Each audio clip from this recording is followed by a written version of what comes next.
So today we're playing the next chapter in Millenium, Superhero of Tomorrow, and I can't wait to get started right after the intro. Hi folks, and welcome to Sharp Mountain Games. Here we talk about group role-playing games, solo role-playing games, and there are plenty of actual plays in the playlist. You can check out our print and PDF products at Amazon, Lulu, Drive-Thru, and Roll20, and they're all linked below. Let's get started, and we're glad you're here. So today we're playing more Millenium, Superhero of the Future, and if you're enjoying this adventure, I really hope you give solo role-playing a try. It's just so much fun, especially after a day at work and your family stresses and all that. I'm sure we all have it. Now you'll need a rule set. My rule set that I'm using is Streamlined Superheroes, and that's available on Drive-Thru RPG from me for $2.99. But you use whatever rule set you want. You can, if you have Mutants and Masterminds or some other superhero rule set or something similar that you want to use, absolutely go right ahead. You don't need to use my rule set, but it's pretty cheap either way. So there's Millenium. If you don't know what he looks like, he is Mark Nova. He's a test star pilot and the son of the Nova Star Corps. That's the company his parents have. And he gains his powers from his Millenium band. So he was coming out of hyperspace at one point, and all of a sudden he found himself, like unconscious. And when he came to, he had these Millenium bands. So he doesn't know really what the source of his power is, where it came from. And maybe we'll reveal that in a later episode. We'll see, but not tonight. We got other stuff to do right now. So we are going to start this story, give you a quick recap of everything. So Millenium, Alpha Dawn returned from capturing, or rescuing, I should say, Princess Pulsara. And she had been kidnapped by some off-planet insectoid aliens. And we're going to start with Starla Saturn. Now, her alter ego is Alpha Dawn. You could see the Alpha Dawn drawing that I have here. She has light powers. So we'll put that card aside. We don't need that. And this is my Combat 2 map book. And I don't know, this seemed pretty close to like a cityscape. So we're just going to, that's okay. I have my dominoes here for the desk. So she is in her office and some time has passed. And she's been following the stories because Princess Pulsara from the Veltaxian system has been here at Earth, brought here to Earth. And Millenium has kind of been assigned as her guide, maybe even / bodyguard. She specifically requested him as a superhero to do this. So some time has passed, and he's, figure she's going to be here a couple of weeks. She'll be here at Sharp Mountain City on Earth. She's signing a treaty. So he's sort of, with her and protecting her, but also sort of acting as a companion. So she's been following all this, all the big social events that he's had to go to with her.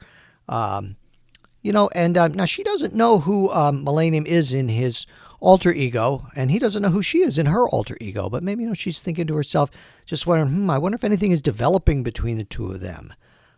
She's thinking, well, we weren't really an item, but, I wonder maybe if we could be someday. I don't know. So she's just having some thoughts about that. And Higgs, now he's not in the office with her. Higgs is probably in his alter ego as Professor Boson. Works as a Sciento engineer for the Corps. And he's kind of missing Millenium too because, they're buddies and he hasn't had a lot of time to spend with them. But he knows that it's an important mission. I'm not sure if he really fully understands human relationships or potential relationships as well anyway, because his race, they spawn by budding and it's a little bit different. But he really does miss spending time with Millenium and Mark Nova as his friend. Now, it's close to the end of their time together, and figure it's an evening. So she, says to him, she says, I've so enjoyed, spending this week or so with you, and I know I'm going to sign the treaty first thing tomorrow, and then we'll be heading off from Earth. She says, I have something, kind of a request. And he says, well, anything, whatever I can do for you. And she says, I was wondering if you could, fly me so I could see the city from above the way you do. Would that be safe? And he said, well, I think so. He said, as long as you don't let go or don't get scared or anything. So he puts his arm around her waist pretty firmly, because he has to make sure he has a good grasp.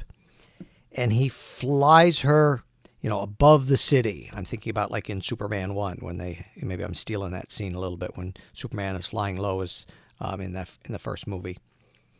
And he flies her. And eventually he takes her and they find kind of a safe but higher perch to kind of look down over the city. And she says to him at one point, she says, I mentioned to you earlier, and I did mean it. She said, I had an offer, that I've been also asked to bring to you specifically, not just about Earth and all that. And he's a bit intrigued. He's saying, oh, what would that be? That sounds odd. I'm not sure what you mean by that. And she says, well, she said, in the Veltaxian sector, we've been putting together this Galactic Superhero Association, the GSA. And, someone with all your talents and your Millenium bands, she said, certainly they'd be very interested in having you join them. And he says, oh, I don't know. He said, I'd be away from Earth a lot, wouldn't I? And she says, yes, but, you'd be confronting galactic level threats. Certainly, it's quite a calling. And he's not sure because, he's thinking about Alpha Dawn, and he's thinking about his friend Higgs and his parents. And he's a younger fellow. I figure he's somewhere in his mid to late 20s. And he says, well, let me think about it. He said, you're not leaving till tomorrow. And he said, I let me think about it. He said, I'm sure I can contact you otherwise. He said, I don't mean to put you off. He said, this is just quite a thing all of a sudden. Now, he says, he said, maybe I want to think a little bit about this. But as he's talking to her, there's an alarm. He hears, now he doesn't have superhero hearing or anything, but he has an alarm, and maybe on his Millenium bands too, he gets a notification, perhaps there's some kind of like a little radio device there. And there is a break-in at a factory, and he knows that he's fairly nearby. He says, I've got to take care of this. He said, I don't think I would have time to call in Alpha Dawn and Higgs or, any other heroes who might be here in the city. He said, but I have to protect you. And she points down, she said, well, there's a cafe down there, like a little McDonald's sort of thing. I bet there's still McDonald's in the future. So something like that, though. So, a little fast food or coffee cafe or something. And she says, certainly, yes, I'll be in there. She said, but I'll just stay in there and I should be safe. I'm in public. I don't think anybody will, they won't even know where I am, that I would be there. And he says, well, I guess that's okay. So we're going to repurpose this building as the cafe further downtown. And there's other patrons in there as well. Maybe we could put some patrons in there. I have some meatballs here. I love these little meatballs. I think they just work out so well for generic tokens here. I have some other pawns too. So in any event, he flies to where the warehouse is. So it's not very far. Maybe it's not right across the street. But like I said, I don't have an infinite map here. So it has to be a little bit theater of the mind. I think the book does help a little bit. So he hears the alarm and he sees a sign and he knows that this is some kind of electronics place. He doesn't know exactly what they make there. So he's going to have to make a decision. And I got to make a decision here too. Is he going to just bust in, fly in, or is he going to try to sneak in? And he's not really a very sneaky kind of guy. So I kind of think he's going to try to fly in, and maybe we'll say on this first round, he's going to fly in and, try and get the jump on them. So he just finds out where the door is open, maybe to from an alleyway or something, and scoots in. So let's make him do a roll there. And so you roll a d20 and you you add your bonus. So that should sound awfully familiar to anybody who's playing modern role-playing games or even older role-playing games. Even in the old days, you still added your strength bonus or your dex bonus to things. And then, but what's different about this also is that he then rolls his effect die. So let's just see how he does here.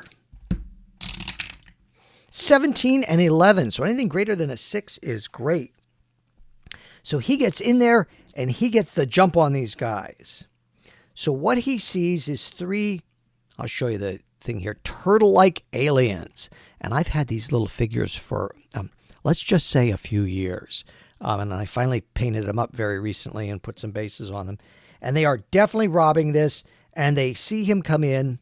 But what I'm going to say is, with him getting that kind of success, they don't get any chance to sneak away, or, none of them get any chance to, leave in any way. So let me get out their dice. So he is going to try and take him down.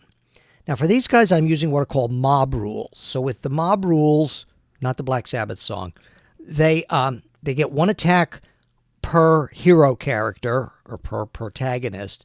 But I don't keep track of like individual hit points of which each one. Just when he defeats them, if he defeats them with 20 hit points, he is able to take out the whole mob at a time.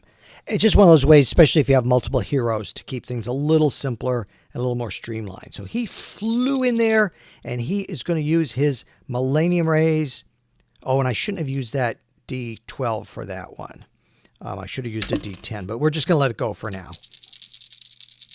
In fact, maybe what I'll do is I'll punish myself on this one since I used the wrong die. I'll make him roll at disadvantage. You know, it's kind of a warehouse. There's a lot of guys here. Let's see what happens. So he's rolling at disadvantage. Oh, he still hits. No problem. He hits for 10 points, and they miss him. So the mob takes 10 points of damage, and he takes none. Okay, let's try again, and this time not at disadvantage because he is able to, there's no disadvantage here. And I'm using the light blue for the heroes and the darker blue for the opponents. Oh yeah, he hits. He's doing incredible damage here.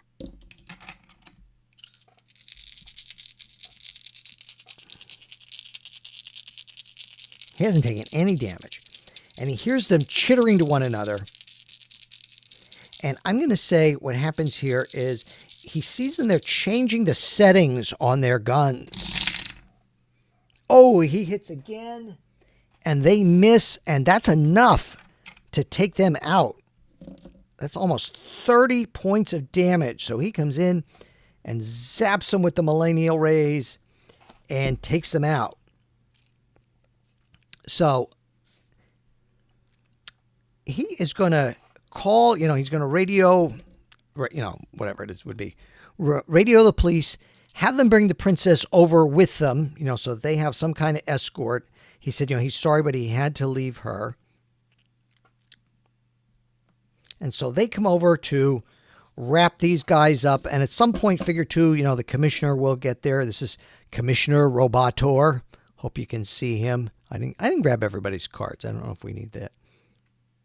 So these guys were taken down.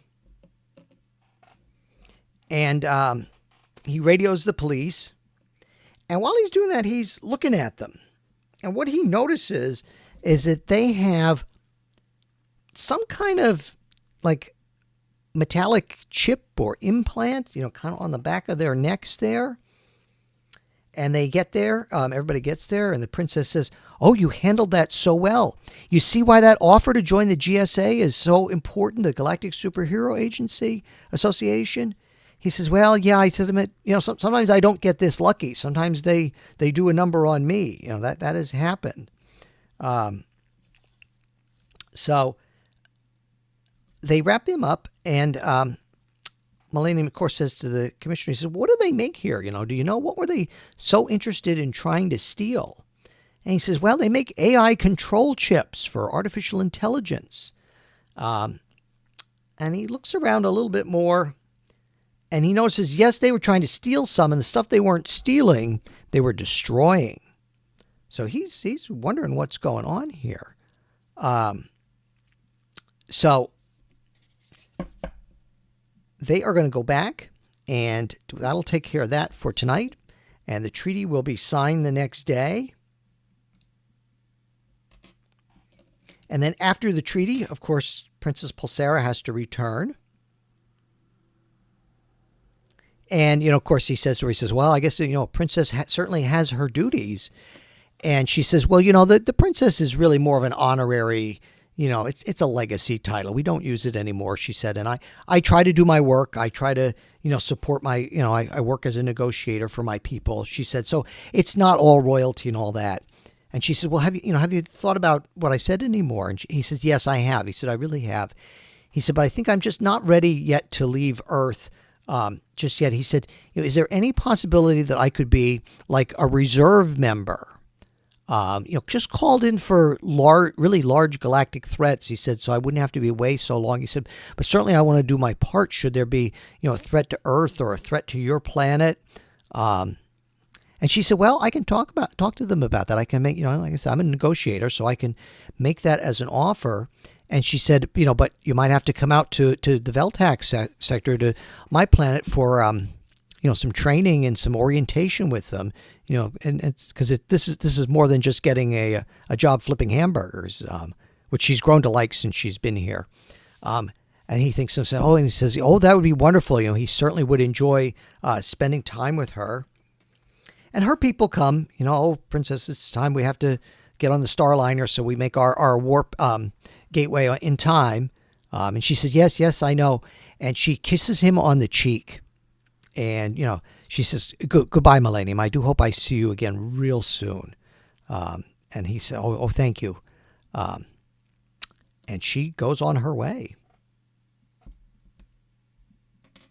So he's going to probably go back to his lair, his superhero lair, and think. And I have a superhero lair here, just a little image. So this is hidden in Nova Core, deep within Nova Core, kind of an area that's not much used. And he has set himself up here.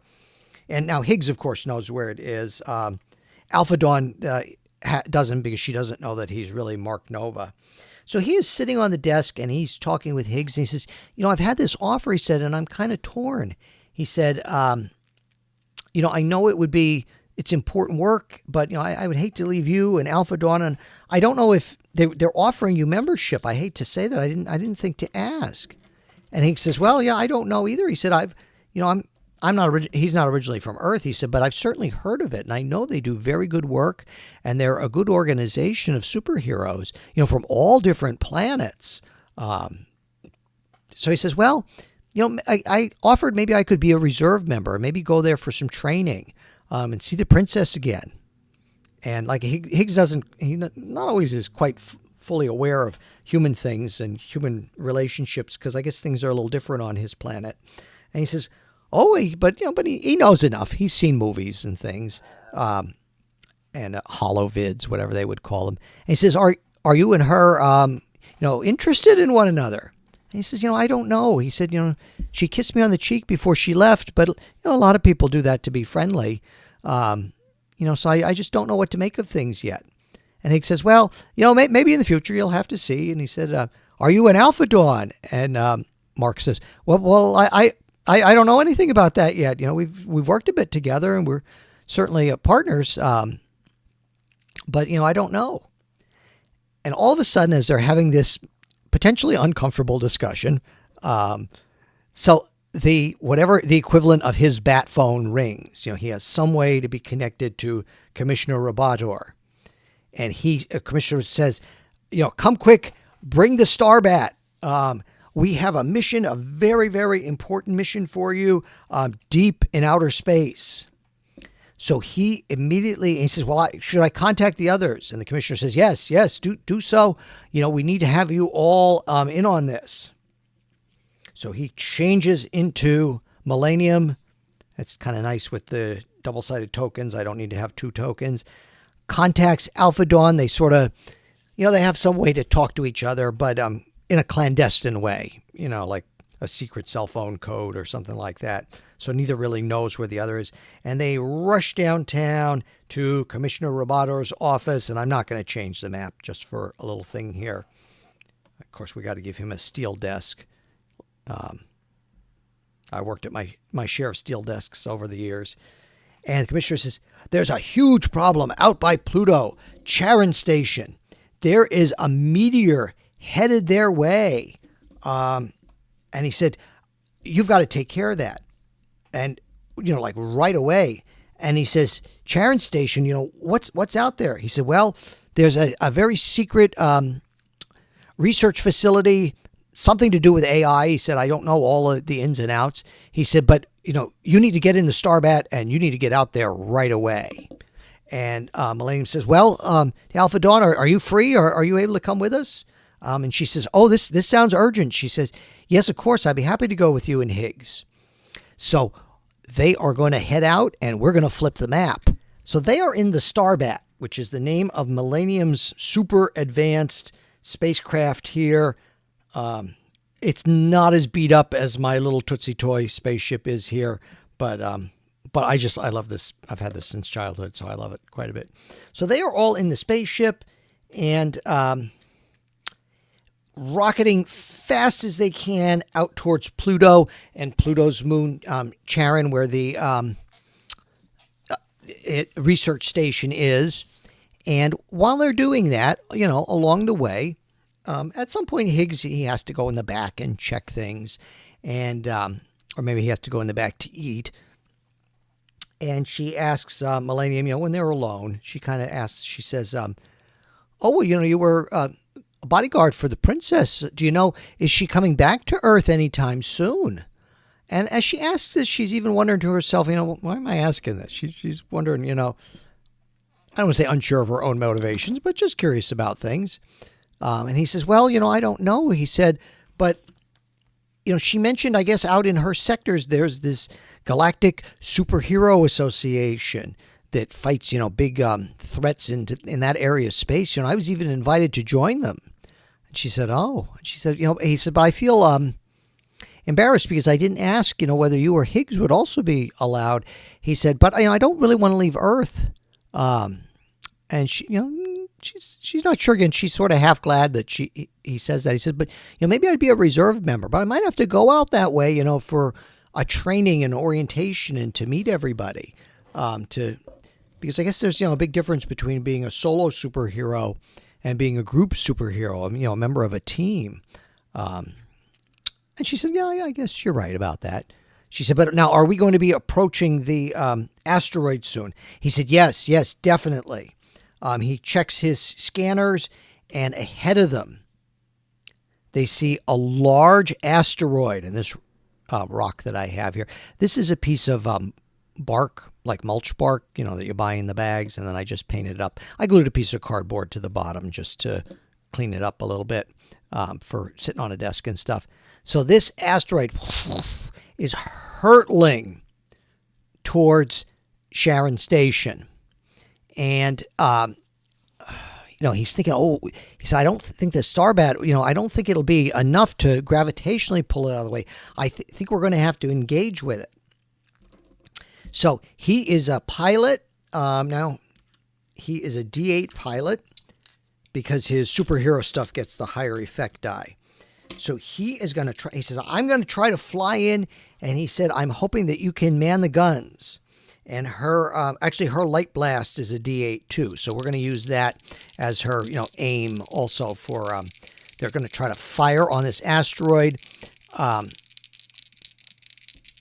to blow it away. So at least it's small bits, or that they could prevent it from, doing damage to the station. Maybe even vaporize it. Oh, he misses. So he does not have a good piloting role. So I'm going to say, when he has a good piloting role, she could have advantage on the shot. So she does not get advantage. I'm not going to give her a disadvantage. I don't think I want to do that. So 13, and what kind of damage does she do? 1 point of damage. Ooh, that's not too good. And we've got to kind of take care of this, we're going to say, in 4 rounds. So, and there's not too much Higgs is going to be able to do. He says, well, I'm going to work on this. He said, I'm going to work on, maybe a tractor. If we break it into smaller pieces, maybe we can tractor the bigger parts away from it. So let's see how Millenium does this time. 8, and we have to add his dexterity, which is +3, so that's at an 11. You only need a 10 or better. Now, it's a 4, so it's not like an exceptional success, but we're going to give her advantage nonetheless on her roll here. So she is targeting it. So come on, Alpha Dawn. And let's see. She has advantage. Oh, she would have been okay with the blue dice here. 16. And these are my new sci-fi dice. You can see they've kind of the Star Trek-ish kind of lettering or numbering. And 5 points. So that's a little bit better. Still not there yet. So let's see. Millenium is going to try to angle the ship in better. And he's got to avoid probably getting too close to the gravity, because this is a very large asteroid. This is not something small. And let's see how he does. Sometimes I can't see the dice. 19, good. 3, so she's going to get advantage. And then we're going to have Higgs go this round too.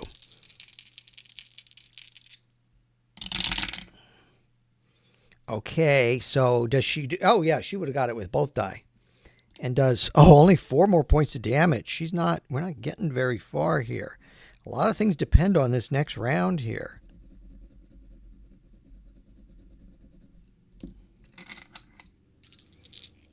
And Higgs is going to try a science roll here. Let's see, his sciento-engineering. Yeah, the effect die is an 8. So he's trying to see... So he doesn't say anything, but he's trying to scan it. Now, that's only an 8, but he has a 3 for intelligence, so that gets him above a 10.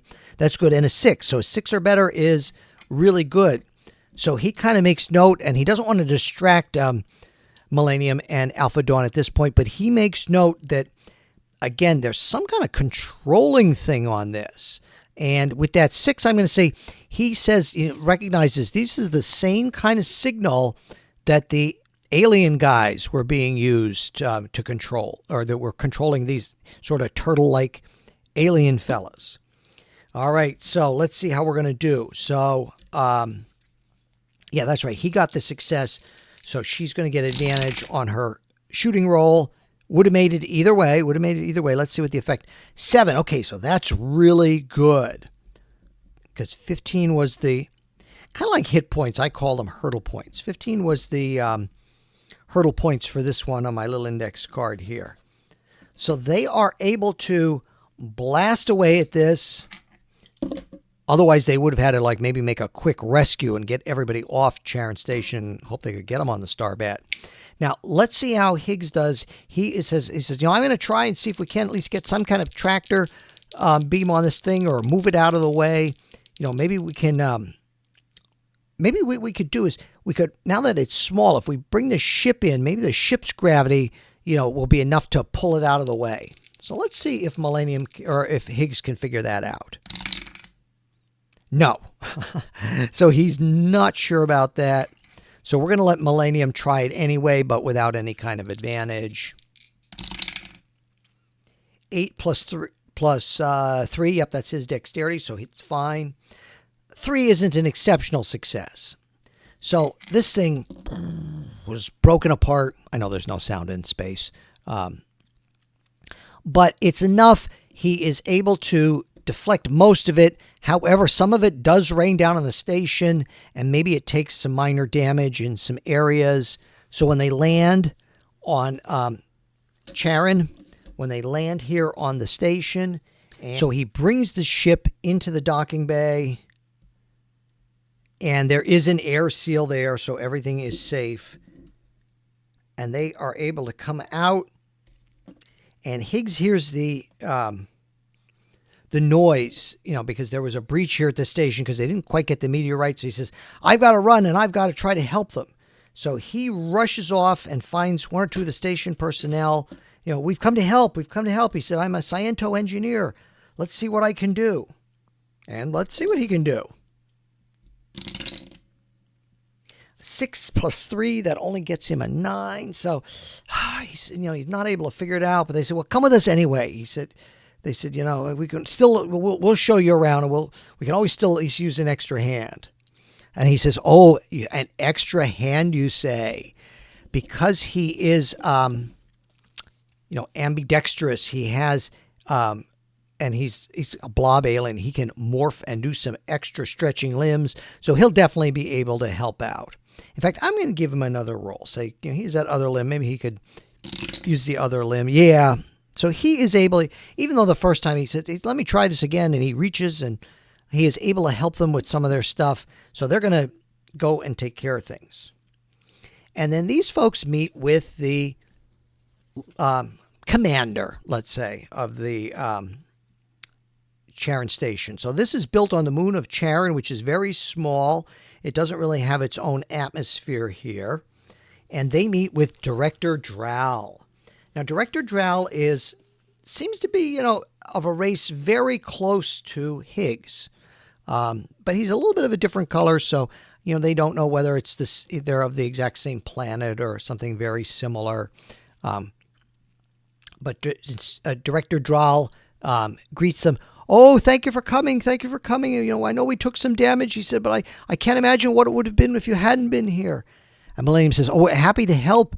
He said, but we understand, there was maybe some other, were there any other problems here? Why was that asteroid being aimed at you? And he says, I can tell you. He said, come into my office and we'll talk.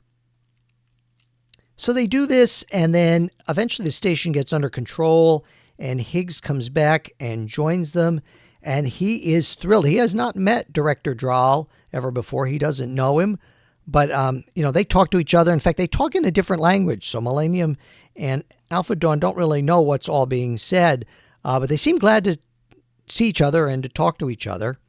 I imagine it's like if you're in a foreign country and you're meet somebody who speaks your language. That's a really good thing to do, or thing.